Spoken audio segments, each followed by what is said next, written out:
D-Man here, it's Wing Chun Wednesday. Like I mentioned last week, we're going to have some live footage of work against vertical grappling. This is the type of thing that usually you do very, very early on in your training. With the group that I initially trained with, it was done in grade 1, very beginner stuff. And a lot of people never visit it again, and somehow think they'll remember it, they'll be able to do it forever. But sadly, that's not the case. All skills are perishable and you need to keep returning to them and you need to keep them current. There's nothing in Wing Chun we can leave behind. From day one, everything is very important, everything is rock solid. So you need to get in and practice it and make sure you don't lose it.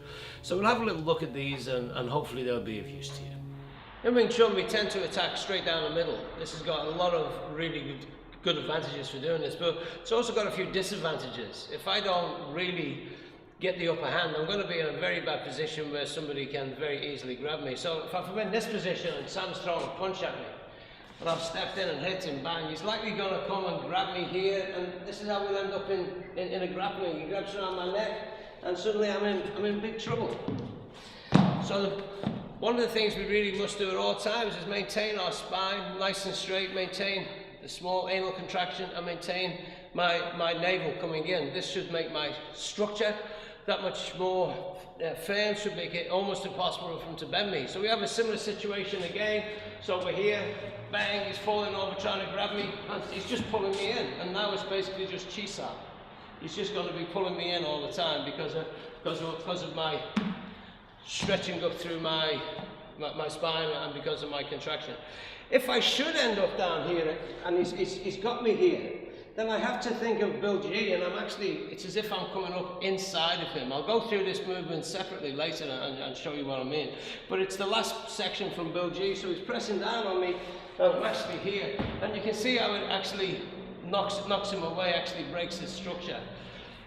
If I've been crazy enough to end up in a headlock situation, really from here, I just want to push his hips in the same direction, push right across his hips.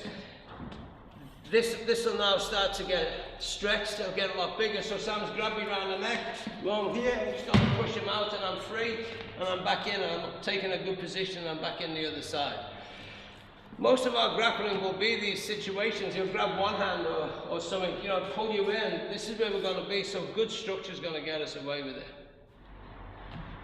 So, like we were talking about, situations that you'd be in, grappling and Wing Chun, it's going to be more someone's just grabbed you. It's not going to be rolling around the floor and trying to do with somebody putting a guillotine or a scissors lock on you.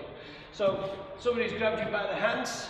Obviously, we're going to do everything slow so we can look at it. In reality, you'd need to do it as soon as they go hold, and you'd need to be quite aggressive. The human thumb is a weak spot, so from here I just attack him through the thumb, and then I can be making through. Whether I go one or two hands here, again, all I'm doing is making sure that I'm hitting his hand so it's coming out across the thumb. If I do it this side, you can see I'm parrying that hand, it's forcing the thumb off. You can see I'm parrying that hand, it's forcing the thumb off my hand. Same if he's got me around the throat. From here, it's just peeling him off. It's essentially this part of Silam Tao.